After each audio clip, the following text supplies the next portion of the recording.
Welcome to the Battlefield Show. I'm your host, Sage Goodwin, and as always, I'm joined by Sammy Boy. How you doing, man? I'm doing well, man. How are you? Doing great. Just realizing, hey, we're entering the new year. This will be our third number year that we'll be doing the podcast in terms of we had this existential crisis before we started recording the podcast. We've just had a massive freak out before this. 2021, 2022, we're entering 2023. And kind of to enter the new year, we wanted to hop on the podcast and talk about how far Battlefield has come and some of the highlights and some of our favorite moments. So let's jump right in, shall we?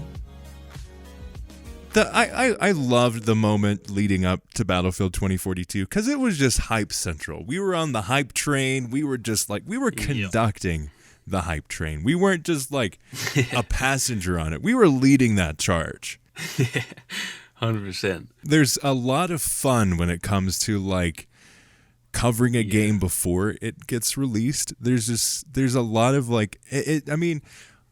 speaking about Christmas and that kind of stuff, hey, there's almost more excitement of wondering about what you're going to get for Christmas than there is about the actual gifts themselves. That anticipation is almost, sometimes it is more enjoyable than the actual thing itself. And I think for Battlefield 2042, that is very true. Yeah, we can safely say that the lead up was probably more enjoyable. And don't get me wrong, I've had fun with the game, but the lead up was definitely way more hype inducing than actually getting our hands on it, I think. Well, we thought it was going to be the best Battlefield ever made. But it's ultimately becoming a good Battlefield game, and I'd say it's actually doing a really good job at that. But it's just so funny to think about how far we've come when it comes to this kind of stuff of oh yeah, there was a lot of hope when it comes to what this game was and ultimately what it wanted to be and what we all wanted it to be. But hey, it launched really weird, buggy, way too big, and did not have the content it needed to be to really have the Battlefield experience. Bigger, not always better type of situation for sure there. But I think they've done a good job of bringing it back and putting in the effort. But it was so funny too because it launched and had the weirdness. It had all the controversy there. And then they did something that was actually insane. They had weekly or bi-weekly updates to the game. Kind of forgot about that actually. We were mind blown because we're whoa, this is mental. Yeah, I think it was weekly updates. Yeah, I think it was because they're even on their Christmas break. Yeah, they actually in December of 2021 there was literally weekly updates. I completely forgot about that. Mm-hmm. That was it's so wild to think about that going back in time. Yeah, I think that probably says a lot about the state of the game though, because I think that was not because we've obviously seen now we're getting sort of monthly updates. I think that was because they were in panic mode. They're oh boy, we gotta fix this immediately. So the thing was, I think that almost it was really good, but then I think we kind of got used to that, and then it actually made it feel a bit underwhelming when we went back to slower updates because we were hang on, well, the first month we got 4 updates in December. In fact, there may I could be wrong on this, but there may have been 5 because I think they did do some in January. Yeah, I think the way that that might have been it. Yeah, I think there was 5 in 5 weeks or something like that. But yeah, it was a really exciting way to start the game, even though the launch was so bad. But I was okay, the launch is really rough, but look at what they're doing. They're clearly they're gonna put the time in to fix it. Yeah, and they obviously have. It probably sounds like I'm saying they gave up. They definitely have not given up. But I think when it slowed down a bit, it was a bit oh man, I thought that's kind of how that was gonna be. Because it went from back to back to back, and then nothing. I think it was we then got, because they take the big break usually in December, but I think they must have made an exception for that last year because, I think we were getting an update all the way through December and then like the first week of Jan, and then I think then it was like a break until Feb. And then I remember like I think it was the March update was like really, really underwhelming. It was like that we got the Cowboy McKay skin and like there was like one other thing fixed, and we were all like, really? We've just waited a month for that. And so, it was, there was so many ups and downs. The hype was crazy. Then it was like, oh man, the launch is terrible. Then it was like, oh, hang on though, there's an update every week. This is madness. Then it was, oh, okay, now we've just waited a month for probably the single worst update ever. Yeah, and then, that's so true. I forgot about that. Yeah, and then after that, then it's just kind of been pretty steady since then. And it has gotten a lot better. So it's like, I don't know. It's just been a genuine roller coaster. I don't think Battlefront 2 has had this much fluctuation. Yeah. I think it probably had a bigger controversy for sure. Yeah, more controversy and like a bigger place to come back from. Also because it's Star Wars, like it's just bigger. Yeah.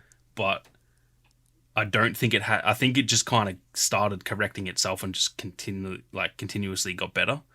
Whereas Battlefield really has had like so many ups and downs. And then even when we were getting updates, remember how there was that period where there was just like no communication? Yeah. There was also in there the whole restructuring of the company and everything. Like there's just been so many things, so many wild things have happened to the Battlefield franchise. There's also like, we haven't really heard about much of it, but meanwhile they're also launching the mobile game, like... Oh yeah, I forgot about that. So many too. things they've brought on. With the restructuring, they've now added another studio in was it Ridgeline Studios? Ridgeline Studios. So man, there's just million things have happened in the last like 18 months, and it's just been. Now that we're kind of reflecting on it, it's been a journey. I'll say that much. Yeah, I think that's an apt description of Battlefield 2042's experience for sure. I feel like I've just lived out Lord of the Rings. Like, yeah, we made it to Mount Doom. Frodo, and we've had to be the ring bearers the whole time. And we're there now, and we're like, oh, we did it, but at what cost? We lost so many people along the way and stuff. It's just been, we've lost the fellowship. Yeah. It's been.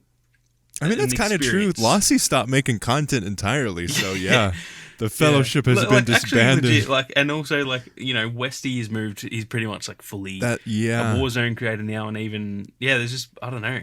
It's actually it is really pretty similar to Lord of the Rings in the way that it's panned out, to be honest. Battlefield, Lord of the Rings. Battlefield of the Rings.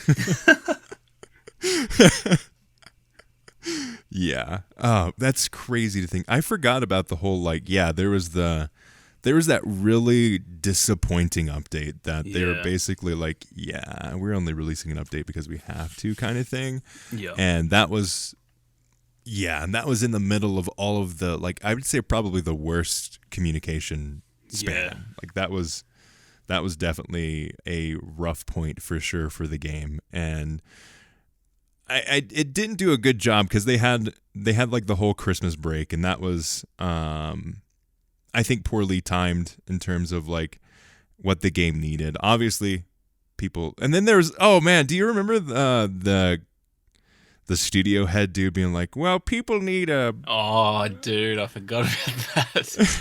People need vacations, otherwise they're going to die. It's like, yes, but also, like, you aren't actually legally obligated to launch your game a month before the biggest break of the year. Like, you can launch it at any given point in the year. Yeah, I remember we had that whole conversation of, like, why don't they launch in the middle of the year? Like, I don't get that whole thing. Just launch in the middle. You've got 6 months to kind of, if there's any issues or whatever, get it to a safe spot. I think he ended up deleting that post too. Yeah, he did. Because the only reason you saw it was I sent you this because as soon as he sent it, I was like, I'm screenshotting that because I know it will get deleted. I just absolutely know for a fact. And so I sent it to you straight away, and I think it was like at a time when you were probably asleep, because I think he tweeted that's true. Super late at night. And I remember sending that to you and just going, I cannot wait for Sage to wake up tomorrow, because that is going to be the best topic ever. Yeah, because one, it was perfectly timed for a podcast. Two, it was during the middle of like the worst communication period. Yep. And on top of all of that, it fell on such deaf ears because like it was just like so deaf to how people actually felt, because it was creating this world where everyone was complaining that they were going on vacation when no one was complaining about that. No one really did actually, yeah. It was complaining about the game being launched in this terrible state, and he just like totally mistook like, oh, I'm gonna be one of those edgy developer guys that's gonna complain about. Nope, sorry, buddy. And it got worse with each tweet too, because like the first one, I can't remember. Let me try and see if I can scroll back and find it. I'm pretty sure it was. Oh yeah, it's got messages somewhere, but it'll be a long time ago. But anyway, his first tweet was like somewhat. I like understood it. I was like, you shouldn't have probably said that, because like, it's obviously not going to be taken well, but I see where you're coming from. I'm kind of like a little bit on your side. And then the next tweet was like kind of a dig at the community. And I was like, okay, now you've not only lost me, but the people who you'd already lost are going to be so mad at you for that. And then he doubled down again and did a third one. Yeah. I was like, dude, just stop. You're really not doing any... Oh, I found it. Okay. So yeah, there's 3 tweets. So the first tweet, it doesn't even say what date this is, unfortunately, but... Oh, well, I sent it on the 6th of January this year. So it's been almost exactly a year. He says, back to work today, check Reddit and Twitter, and Battlefield fans are pissed we didn't do enough updates or communication during the holiday break. Guys, people got to rest. We have things in motion, but we have to figure out what is possible. We'll address it when we are 100%. And when I read that, I was like, yeah, like, fair enough. You're on holidays, so fair enough. I don't think you should have tweeted that, but, like, I kind of agree with the sentiment of what you're saying. And then he goes on, let us get back from a break and get back to work. Love you guys, but these expectations are brutal. That was when I was like, okay, mate, you've lost me. The expectation for a AAA multi-million-dollar company to launch a game that isn't absolutely busted at launch, that's not brutal. Because I think he was taking it as like the expectations to work through the holidays. I don't reckon a single human ever said that. No one was like... Have you heard of this thing called scheduling tweets? Yeah. No one ever said like, oh, this is absolute nonsense. They should be working 40 hours per day doing like through the holidays. Like, no, we understand you like take some time off, but just fix it when you get back. And he took it as like, or communicate that fact, because it was like, oh no, we're gonna go dark, and then we're gonna complain about people being like, man, where are they at? Like, why aren't they didn't say anything? It's like, gosh. And then 5 hours after that, those 2 tweets, he then replied saying, well, apologies to all, just wanted to fill you in on why there weren't updates. I'll be more careful in the future. Happy New Year's, Battlefield peeps. The way he even just said peeps, I was like, okay, you're now annoying me. Then like 5 hours later, he says, so good to be back at work. I can just feel the love. And at this point, it's like, dude, stop tweeting. Just stop. Step away. Step away, buddy. Yep. Then the final one, which was about half an hour after that, says, deleted the tweets. Seems my message wasn't clear. Apologies. So even that one, it's like, you didn't actually admit fault. He said apologies. That's the worst apology ever. Yeah. You didn't say like, I'm sorry, I shouldn't have said that. It was like, oh, you just misunderstood my message. No, that is the worst, like, resolution that you could have actually crafted on Twitter. That is the worst thing you could have said to end it. Just being like, oh, well, I got rid of it because you all didn't like understand me. Like, it's just so petty and salty. So it's that the was kids one of the that biggest, are wrong. Yeah, that was one of the biggest meltdowns I can remember on Twitter, man. That was I want to say it was fun to watch, but it just really wasn't. It was actually painful. Really painful to watch that. Because it just like exemplified how like disconnected DICE is from their community. Yeah. Because, like I said, the first tweet, I get it. That like, anyone who was saying they should work through the break and stuff, is wrong. Like, I Yeah. think we all agree with that. But only people who were saying that are just idiots who just have their opinion is void. If anyone who just thinks you should work 20-hour days through Christmas is just dumb. They don't understand. Yeah. So, firstly, why you even, if that is actually a comment you've seen, why even read it? Like, if someone says that to me in my YouTube comments, they don't exist to me. Like, if they're like, oh, you should... Your opinion is not valid. Yeah. If someone's telling me, oh, you should do daily uploads and all this stuff, and I'm just like, well, no. Like, I just won't... That's just an opinion I don't care about. So, firstly, that was his first issue, which this guy is a professional. He should know that, right? If you're a YouTuber and you've been around a little bit. Yeah. If say one of our first times where that's happened and you get some, I don't know, harsh feedback, you can kind of understand that, like, we aren't used to that, and your first time being exposed to a lot of people, like, flaming you for something, you can be a bit, like, you feel the need to, like, respond back to it. But if you're a industry professional, you should know better, but at that point. But then to just then continue to double down with 5 tweets, it's like, mate, just stop. Just really, really just stop for a bit. Like, delete Twitter for a while, I reckon. Yeah. Yeah. Good old classic Battlefield drama in the community. And I think that, I mean, it just, obviously we've all moved past that. They've gotten a lot better, but I still think that's like the biggest distractor from what could make Battlefield like an incredible community is the lack of communication all across the board.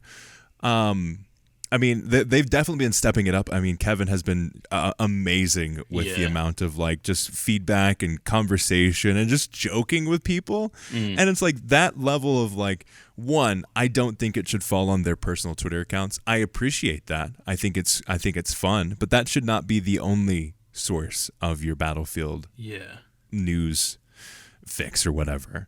Like, it should be an overall, like, okay, yeah, there's this part, investing in your community, communicating some of the things. Oh, hey, we've had this idea. What's this idea?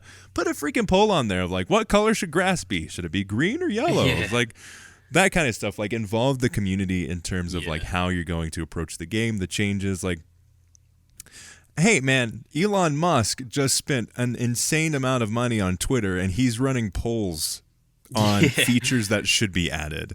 I'm pretty sure DICE can do that for Battlefield. That's the way I've always seen things, and I do get that, like, they might see it as like, oh, but anyone who follows us on Twitter is like the more hardcore fan base, and we can't just listen to only the hardcore players. We need to listen to the casuals and stuff. But firstly, doesn't make any sense, because you cannot listen to the casuals if they're not following you on Twitter and Reddit and stuff. They will never speak anything about the game because they're casuals. They'll just stop playing if they don't like it. Yeah, exactly. So I've always thought that like games should just legit ask you, and that's what Marcus Leto's been doing, is literally just saying, what do you like about a Battlefield story? What type of maps do you guys like? Stuff like that. It doesn't have to be an exact official poll that, like, whatever you say goes. You can just gauge, like, just test the waters and just say, you know. So, and it's obviously hard because they can't just be like, what should the next map be? Because they obviously have to have it in development for a long time. But getting those type of questions and just, anything that makes, even if, I think we've spoken about this before, even if we feel involved and they just do not at all listen to our feedback, that is still better than nothing. I would actually rather them just pretend. You know the whole saying of, like, when you're in a relationship, just, like, at the very least, pretend you care about what your partner's interests are. If you don't, even if they're interested in makeup and you do not care at all, you should still pretend to care. You should still listen to them when they talk about it and stuff. It's the same thing here. I don't care if they listen to us and then just be like, I don't care what they said. But as long as we feel like we're being involved, that's still better than, you know, I'm not saying that's the ideal way, because they should actually listen. But even if we were being led on, at least pretend to listen. Yeah. They don't even do that. Yeah. Just at the very least, just ask us a bunch of questions, and then just, like, don't even read the comments, man. Just ask, what type of maps do you like, and put it out there, and you'll get like 500 replies, don't even have to read them if you don't want. Like, it doesn't matter. Just do it anyway, because then we start to feel like you actually care. And that is a big part of gaming these days, is feeling like the dev team actually cares about the player base. Just do what Kevin's currently doing. Yeah, like legit. The whole teases with the concept art and like, oh, hey, here's another one. Or if it gets this amount of likes, hey, we'll release another looker. Like that's great. Just, I mean, it's not game changing or anything like that. But hey, just throw it on your official Battlefield account instead of like retweeting the same gameplay from like the 4 people. Like, do that.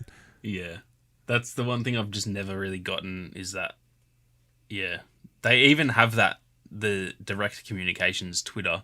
That would be great for the stuff that Kevin's tweeting. They should just have Kevin and Stratford, and I know that Freeman's left now, but like Freeman when he was there, they should have just had them all logged in through that account and just then do the exact tweet that Kevin just did, but on that account, because it's the official account. It means that if someone's going to hate on it, it's not like directed at Kevin. It's just like, oh, Battlefield sucks. And then Kevin won't read that and be like, oh man, that's really disheartening. Because it's like, some people get really personal and stuff, and that's just not fair for the community managers.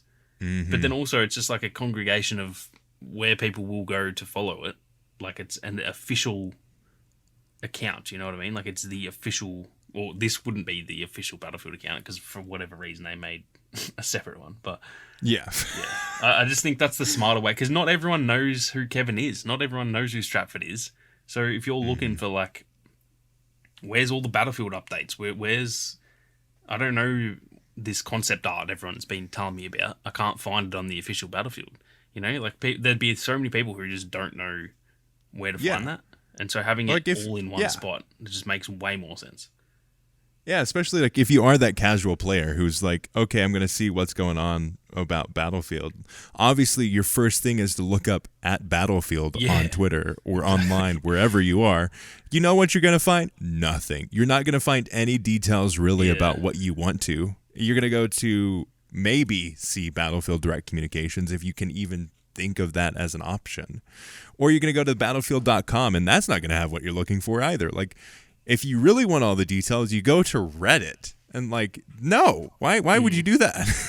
Yeah, it's like if you follow, I don't know, you've got a team in the NBA that you like following and you want updates on that team. You don't have to follow the coach personally on Twitter. You follow the team, the official branded team, and they give you the if there's a player injured, they go, oh, he's gone in for surgery today, whatever. The coach isn't tweeting that. The coach shouldn't have to tweet that. That's not their job. It's kind of the same type of situation where it's like, just follow. That's what official branded accounts are for. I don't actually know any other reason why you would even have, like, why is the official Battlefield account even a thing if you don't use it? Yeah. All it is just sharing a bit of gameplay. It's really for them, like, feels like official marketing. And, like, that isn't what Twitter, like, YouTube, fair enough. That's what that's for. Your official Battlefield account on YouTube is for the trailers and all that. That's not what Twitter's for. People aren't on there to be... every time I see a tweet from any company that's like, for example, the Battlefield ones, showing off... And I love Squid. Squid's an absolute legend. But when they just show off Squid's gameplay, I just skip it. I do not care about that. I'll watch his video if I want to. But that's and it's literally like Squid... tweet.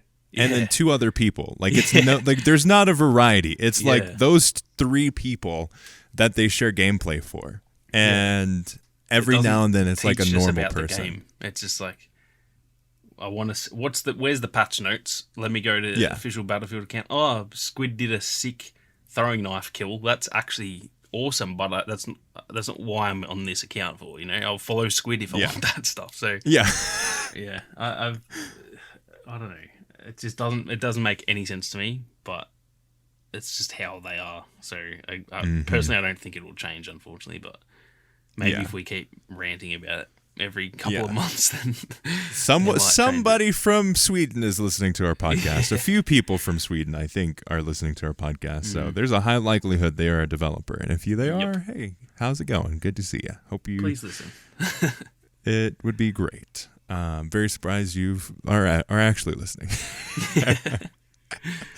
But yeah, I mean that I think that's It's one part of Battlefield, and I think the other part is just like as soon as we got, so they had to delay the season pass, and that was a big deal because they wanted to focus on actually like working on getting the things changed that need to get changed, and then we got the first season.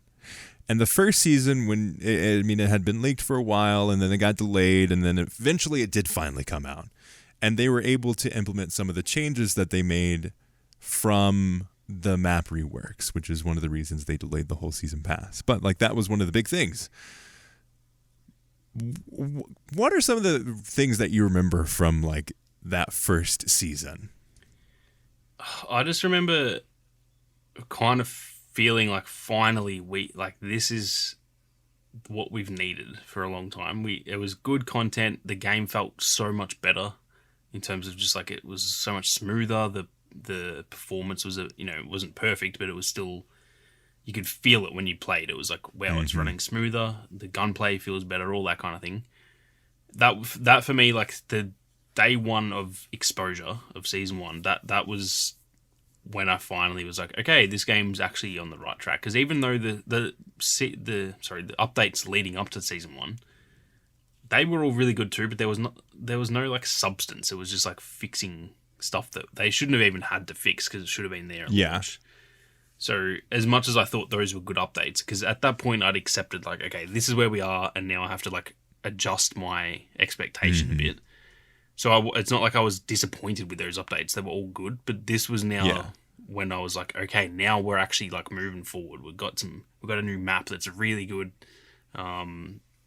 The weapons they added, like the crossbow's fun. The BSVM was probably still to this day probably is one of my favorite weapons. So yeah, that's all I can really remember from that, is that it was just exciting. It was probably the first time since launch, or since before launch, I should say, is that I felt like, okay, we've actually like this is good, and that's really what I remember from season one. What about you?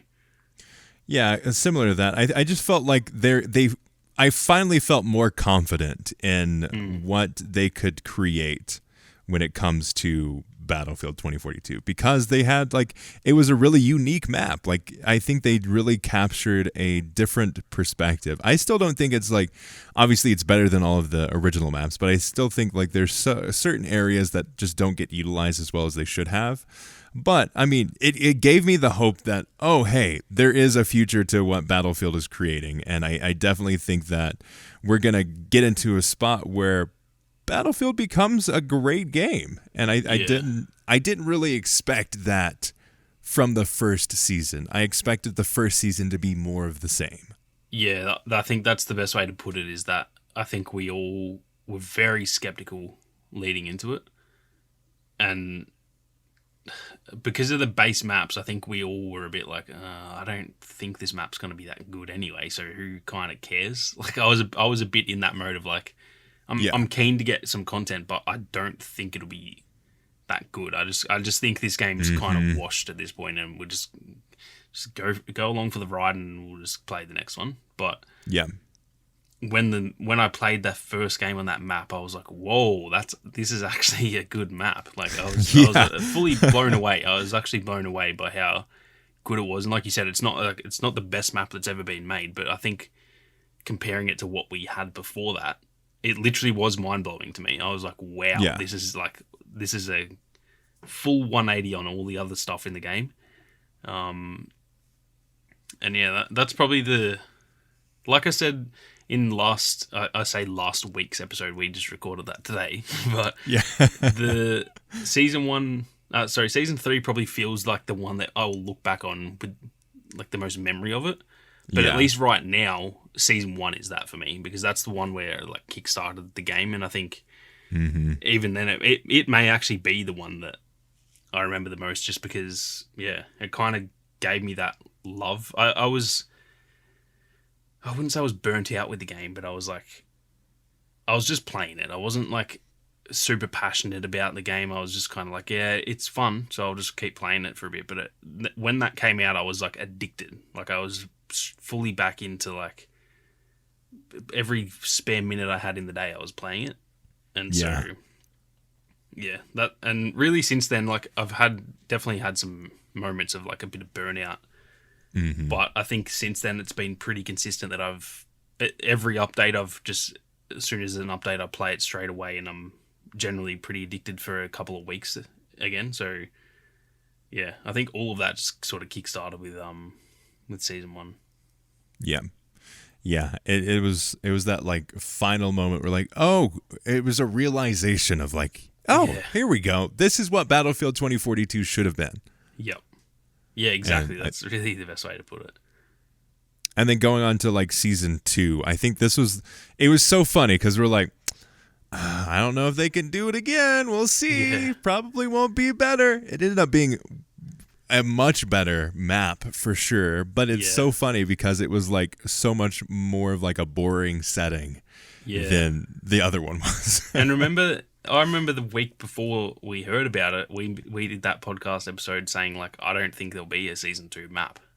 And we were wondering if there would even be a map. The whole podcast was kind of dedicated to like, what I actually wonder will if we there be getting? Yeah, and then the fact that they not only announced one, but then I remember coming back. I still actually remember that podcast, like our review of that update. Yeah, and we both were like, I can't believe I'm going to say this, but it's even better than Exposure. Yeah, and it's just kind of. I think that was the moment. Like, even though what we just said about season 1, I can't speak for everyone, but I still had a bit of reservation. Was that a fluke? Was that map just good by a chance? And this one was like, okay, they actually officially know what they're doing. Like, they've made 2 good maps back to back. All the content's been good. Still a bit slow and all that kind of thing, but that was the moment. Like, season 2 kind of locked in everything we just spoke about with season 1, where season 1 gave us the hope, but season 2 kind of locked in the hope, and it was like, oh, okay, we're actually going somewhere now, finally. It was such a thing where we were all like, okay, we'll see. Just because of how little we actually like knew about what we were going to be getting, because we saw like, just because we got it in the first season does not mean we're going to get it in this season. And I think that was like the most interesting thing to me was like, yeah, okay, now that they've set a precedent for what the seasons will look like going forward, and I think that was like such an important part of what we wanted the game to be. Yeah, exactly, and I think it's just flowed through again to season 3 as well. Like, it's leading into season 3. I don't think we weren't skeptical anymore, which we definitely were leading into both season 1 and 2. And now I'd say leading into season 3, which we're in now, I would say like now we were skeptical. Actually, we were just like, yeah, no, they're not going to do it. To, okay, maybe they can do it. To now, like, I'm hopeful that with each following season, with season 4 and then season 5, it will get better. I think just the fact that they are focusing on more of the smaller scale experiences and that's what they're aiming to do more of is just such a good, refreshing, oh, hey, they're actually listening. Yeah, exactly. I actually feel leading into season 4, like my expectation, like I said just before, that when the game launched pretty rough, I think we had to change our expectations. We had to kind of readjust. Okay, the game's not what we wanted it to be, so we've got to kind of like adjust for that. And now I've adjusted back the other way, where I just am now actually expecting season 4 to be good as well, which is maybe not the best way to go about it, because that's how you get burned when you go, oh, I think this is going to be the best thing ever, and then it's not. That's how, kind of like the launch of the game. Like, you shouldn't be too optimistic about that kind of thing, but that is just how the last, 7-8 months since season 1 started. Yeah. That's how it's gone for me. That every update we've gotten, we haven't gone a step back. The content's been good. The only issue I have is the speed at which we get stuff. And I've also accepted that because of everything in the world. It's not just Battlefield. Call of Duty's putting out less content. Every dev company is. So yeah, we're starting to see we've gotten past all of the games that were developed before COVID. Yeah. And we're now getting into the world of all of the games that are coming out now have been developed through COVID and after COVID. And all of them suck.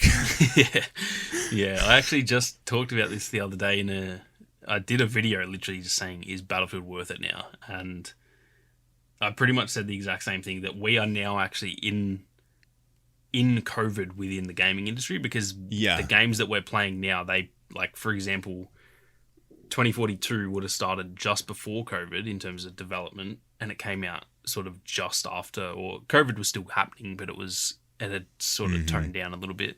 And then say with like Warzone now, it's in a somewhat rough spot, and it's not just, but I think a lot of people just thought like, oh, Battlefield sucks and DICE suck, but it's just like everyone.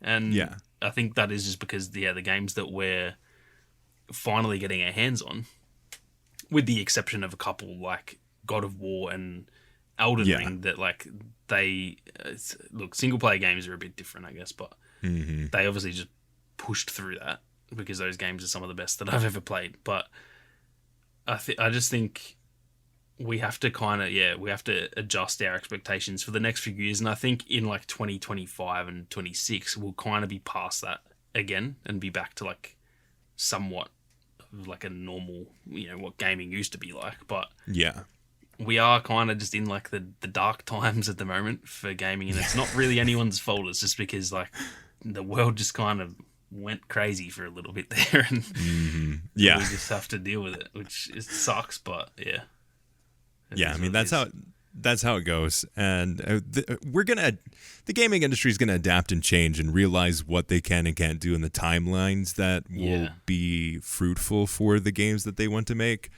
Because I think that's mostly it. Like, we cannot expect a game previously, before COVID, a game to be done in 2 years. Now that same game takes at least 3, probably 4 years to make. Yeah. And on top of that too, it's not just COVID, it's also like, look at a game from 10 years ago and look at the games that launched this year. Like, they are just also that much better and like more like technologically Unless advanced. you look at 2015 and when we got like Witcher 3 and Arkham Knight, which somehow like those games are in about like almost 2 years, those games will be 10 years old. Yeah, that 2015 to 18 is the peak of gaming so far, I think. Yeah, that was when it was hit that sweet spot, because I think the technology had come along really far, but we also hadn't entered like COVID, and also it felt like games were a bit less focused on like money still. They were still a bit more of an art back then. They've been focused on money forever, but it's like now it's almost like games these days, maybe more so multiplayer games, but they're more built, how can we make money, instead of how can we make a really good game which will make us money. And so I definitely think 15 to 2018, maybe even include 2019 in there, is definitely the peak. But I'm confident we can. I think the thing with all the stuff with COVID, it's like sucks for right now, but I think it can also have a positive impact on not just Battlefield, but just gaming in general moving forward, that the devs have now learned, okay, we can kind of do like work from home, and maybe we can be more productive through that. We don't have to give these people like 80-hour weeks like we always hear about people doing like crunch hours and stuff. So I just do think that I hope that all these dev companies kind of like look at what's happened and go, okay, well, that period really sucked, but here's what we learned, and let's make sure that doesn't happen again. Not that, again, you can't really stop COVID from happening. Like something like that is just unprecedented, but hopefully they just learn from it, and in 3 years when we're getting the games that are being started in development now, hopefully we kind of see the positives of that, I guess. Yeah, exactly. And that one, hopefully throughout all these experiences, throughout all of the Cyberpunks and the Battlefield 2042s and the Halo Infinites and like all of these different games, hopefully now that there is a monetary and like side of things where if your game does not do well at launch, people will return it and it will be a PR nightmare. put the extra time into your game. Yeah. That's the thing is I do think that actually will happen because it's like they kind of got in a real rhythm. I think a lot of these companies got in the rhythm of just being able to pump out stuff. Yeah. And then they realized, oh, hang on. If you can pump out a game and it pays off, that's great. If it doesn't, that's going to set you back 5 years. And so let's make sure we don't do that again. For example, CD Projekt Red, I guarantee they will never rush anything they ever do again because that if Cyberpunk 2.0 happens, like I would argue that company goes under. Like that would be the end of that company. So yeah, I think that is something. Maybe I'm naive and maybe I just am too faithful, but I do think that a lot of these companies are going to realize that and go, okay, like we kind of got into that groove of just almost like pumping out games and it worked for a bit, but we do have to adjust because if you just even have one bad one, that can be like essentially unless you're willing to put in the work like Cyberpunk did and turn around and also release an anime that makes everyone want to play Cyberpunk, like you're not going to recover from that. Yeah. And even then I think that turnaround is the biggest of all time, I would say. Yeah. Even more 100%. I never thought something would outdo like Battlefront and No Man's Sky, but it somehow did. Yeah. And it's a pretty rare, like I don't reckon any other game has the potential to do that, to be honest. It's pretty much a miracle that anyone even plays that game at this point, but they've done so well with it. And at the end of the day, it's also like they could have done exactly what they have done and it still might not have paid off. Yeah. Like the game could be in its current state. Yeah, you can't bet on the game being able to be turned around. Because it could be exactly as good as it is today, but people might have just gone, nah, I don't care. I don't care if it's the best game of all time. It launched so poor. Like, for me, I'm still a bit like that. I'm a bit like, everyone's telling me it's good, but I'm just like, I kind of lost interest when it launched so poorly. Yeah. And they are pretty lucky that everyone kind of gave them another chance because generally that does not happen at all. Yeah, exactly. And the whole thing of like, well, DICE has done it before and they can do it again. Like that's a terrible mindset to be in. You can't, and you should squash that now. Yeah. It's the worst thing to pretty much be banking on yourself that you can just like cause an issue and fix it. Like that's not a good, because one day you won't be able to fix it. And that's, then you're in a hole. If you can try and prevent the issue, then the issue never happens. But if you just go, we'll just fix that later. Like that's when things, you can't come back from certain stuff like that. So hopefully they do not adopt that mindset moving forward. But I guess we'll just have to wait and see. Yeah, exactly. But I think to kind of close this episode out, I think we are finally getting to the point where you can be hopeful for Battlefield. You can tell people that, hey, yeah, Battlefield's good now. And I have told people like, I was talking to a friend of mine that he was really pumped about Battlefield at launch, and we were discussing it beforehand and all this stuff. And then as the whole controversy was coming out, I was like keeping him up to date because he hadn't pulled the trigger yet. And I was like, hey, if you're gonna get it on sale, it's worth playing now. It's good. Yep. And like that's it took a lot for me to actually like be okay. Yeah, I would recommend Battlefield now. Yeah. Even to the most like, I hate Battlefield because of the launch of Battlefield 2042. No, I think it's in a good spot now. Yeah. That's exactly like I said just before I had made that video, saying is it worth it? And I had that idea since launch to when it's finally worth it to make that video saying whether I think it is. And I've held off for so long because even though I think during like season 2, I think it was worth it, but I wasn't mentally prepared to accept that really. Like for me, it has been, I've enjoyed it even at its very worst. I was still playing it. So it's kind of, I have to like separate myself from it a bit, but I am now finally, I've overcome that hurdle to actually, if someone says, is it good? I will say, yeah, I think it's a good game now. Whereas like, even in season 2, where it was really no worse than it is now, I still was a bit like, I don't know, I wouldn't recommend spending money on it just yet because I Yeah. can't really overcome that mentally to tell Yeah. people to say that. But I think we are at that point, and I think at this point, I think anyone who is against that, not to say like everyone can have their opinion. If you don't think it's good, there's nothing wrong with that. But I think the people who are like fighting against that, they're just looking for an argument at that point. I think the people who just genuinely think, nah, it's not that good, they'll just say that and then move on. So I think we're at the point where like anyone that you just see every day whinging is just being a sook at this point. Yeah. Because I just feel like most people would have gone like I know people. I've got friends who played it and like recently have played it, and I'll just be like, "Do you like it?" And they're like, "Nah, not really," and that's all they care to say because that's just their opinion. Yeah. So those people just legitimately just like, "Nah, I don't really like it," and there's nothing wrong with like everyone likes and dislikes different stuff, but. Yeah, whenever I go on Twitter and see people just whinging, it's like, nah, you are stuck in that like victim mentality of like, the game. It's the people that still complain about Battlefront 2. Yeah, exactly. Like that's those are the same types of people. Yeah, it'll never be good to them. Like it could be the best game of all time, and they'll just never be willing to admit it, I guess.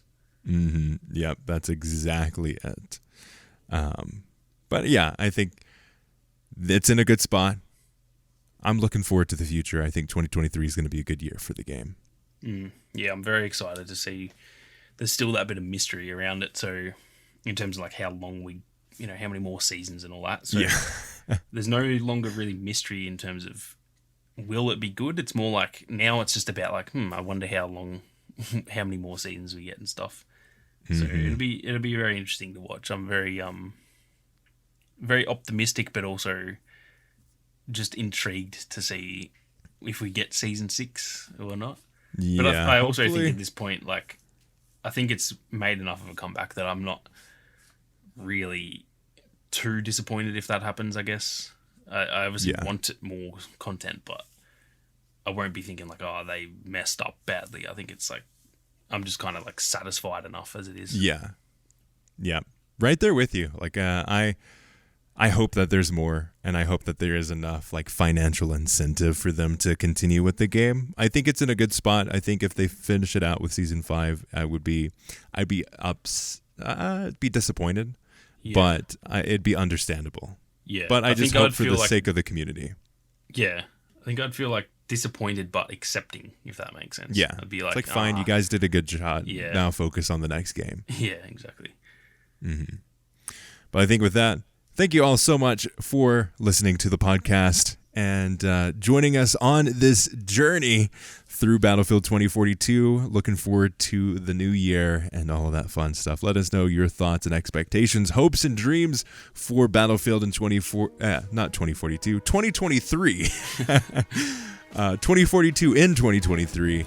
And let us know that in the comments if you're watching this on YouTube. Contact at uplinkpodcast.com. email-wise, and at Uplink Podcast on Twitter. As always, thanks for listening. Thank you, Ethan Clark, for the beautiful thumbnail. And we'll see you all on the battlefield.